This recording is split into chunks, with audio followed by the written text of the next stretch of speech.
U.S. President Joe Biden will host Kenyan President Uhuru Kenyatta in Washington as the White House weighs sanctions against parties to the conflict in northern region of the neighboring Ethiopia.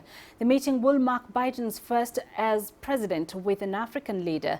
The White House spokesperson said the two would discuss efforts to advance peace and security, accelerate economic growth, and tackle climate change. Kenya holds the rotating presidency of the UN Security Council this month. The United States and Kenya have long cooperated on economic and security initiatives, including in counter-terrorism.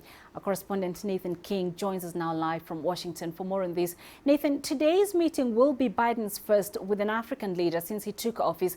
What likely areas of interest do you think will stand out for each side in this meeting?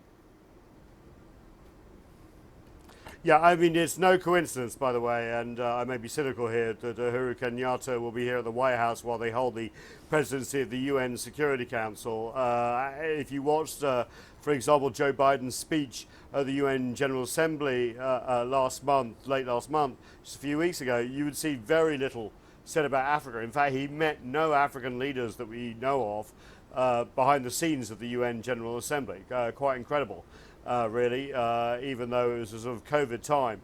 So this will be a very high-profile event, but there'll be focuses very much from the US side, which may not match Nairobi's view of what they want to prioritize. I think the US side is going to prioritize very much the ongoing conflict in Ethiopia, Kenya's ability to try and mediate and help in that. Also, this US administration, as you know, is dominated by China. As you know, China's got a lot of investment in Kenya. That will be very much a sort of question mark for the Biden administration for President Kenyatta. But at the same time, Kenya's asked, where is our bilateral trade agreement? As you know, negotiations started very vigorously under the Trump administration, which was really meant to be the first sort of big bilateral trade deal outside of the Africa Growth and Opportunity Act. Those negotiations have stalled. As you know, the Biden administration have only just announced some sort of policy towards even one of their biggest trading partners, China. So as you can imagine, Kenya is not on that list. So that's it. I mean, if I was the Kenyan delegation, I would stress that. Of course, they're going to talk about COVID as well.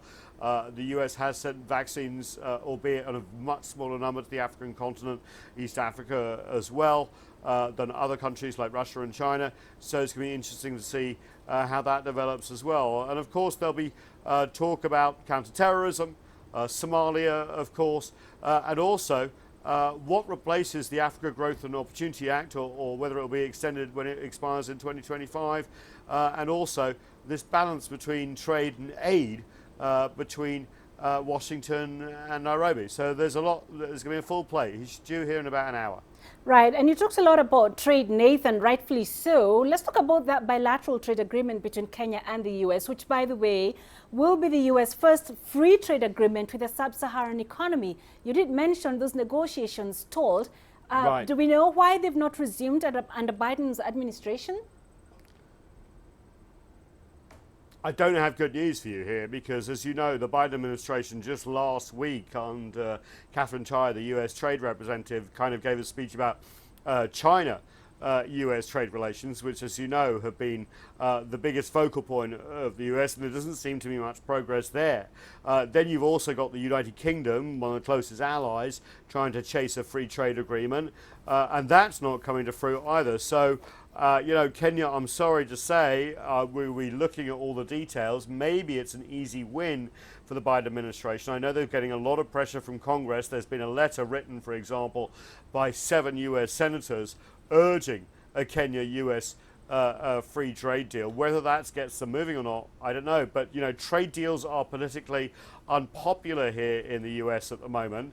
And also, the US president has lost fast-track trade authority, where he would normally be able to push things through and just give a Congress an up and down vote. So it gets more complicated, whether it's Kenya, the UK, or China or Asia-Pacific partners when it comes to the Trans-Pacific Partnership. So even though it makes sense on paper, especially with a growing dynamic economy like Kenya, and also the whole East Africa region, potentially, the Washington politics may trump that.